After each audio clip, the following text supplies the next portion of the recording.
महाराष्ट्रात 25 विधानसभा क्षेत्र आदिवासींसाठी राखीव आहेत।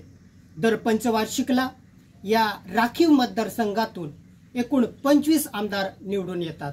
गेल्या पंचवार्षिकला आदिवासींचे एकूण 27 आमदार होते।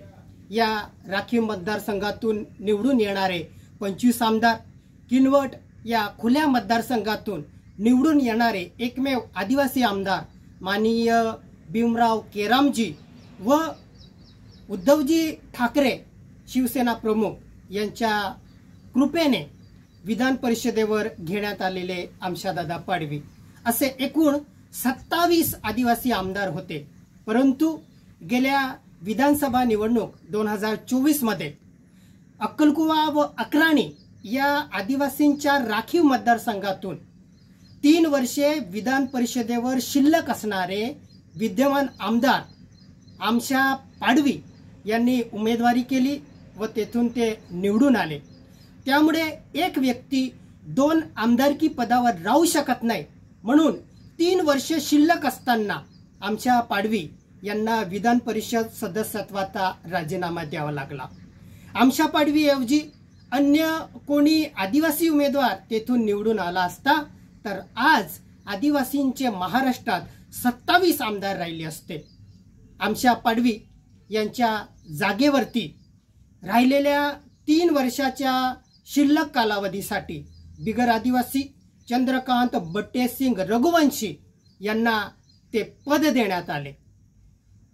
या चंद्रकांत रघुवंशीमुळे आदिवासी आमदाराची एक संख्या कमी झाली, आदिवासी आमदारांचं संख्याबळ कमी झालं। आदिवासी आमदारांच्या जागेवर विराजमान झालेले चंद्रकांत रघुवंशी हे नंदुरबार जिल्ह्यातील 4 विधानसभा क्षेत्र आदिवासींसाठी राखीव असताना शहादा व नंदुरबार असे 2 विधानसभा क्षेत्र हे खुले विधानसभा करावेत अशी वारंवार मागणी करत आहेत। त्यामुळे शहादा विधानसभा क्षेत्राचे विद्यमान भाजपचे आमदार राजेश पाडवी व नंदुरबार विधानसभा क्षेत्राचे भाजपचे विद्यमान आमदार डॉक्टर विजयकुमार गावित या दोन्ही आमदारांनी या चंदूभयापासून सावध व्हायला पाहिजे। सरकार कोणत्याही पक्षाचे असो, आदिवासी आमदारांना शून्य किंमत दिली जाते। कारण मागे माननीय नरहरी जिरवाड साहेब उपसभापती हे सत्तेत असताना पेसा भरतीच्या मागण्यांसाठी त्यांच्या नेतृत्वाखाली आदिवासी आमदारांना मंत्रालयाच्या जाड्यावरती जीव घेण्या उड्या माराव्या लागल्या।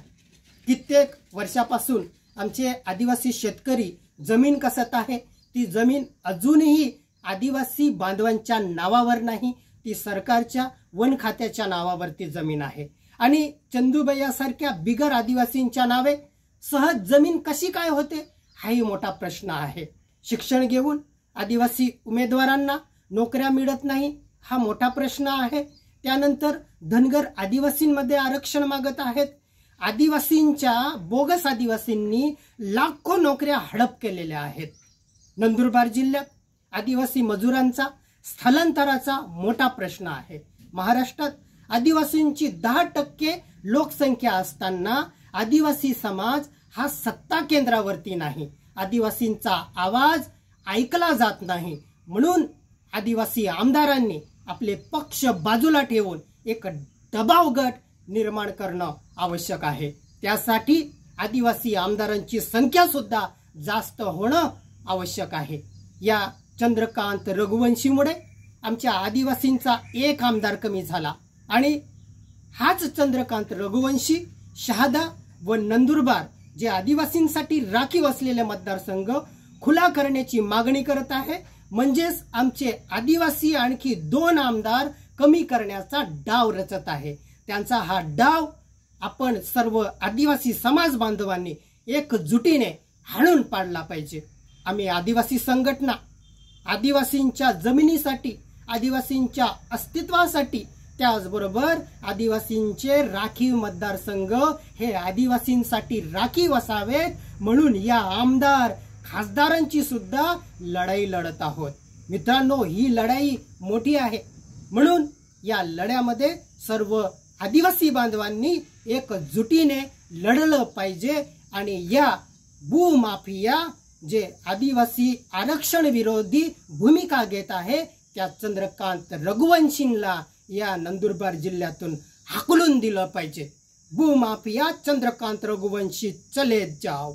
आदिवासी आरक्षण विरोधी चंद्रकांत रघुवंशी चले जाओ।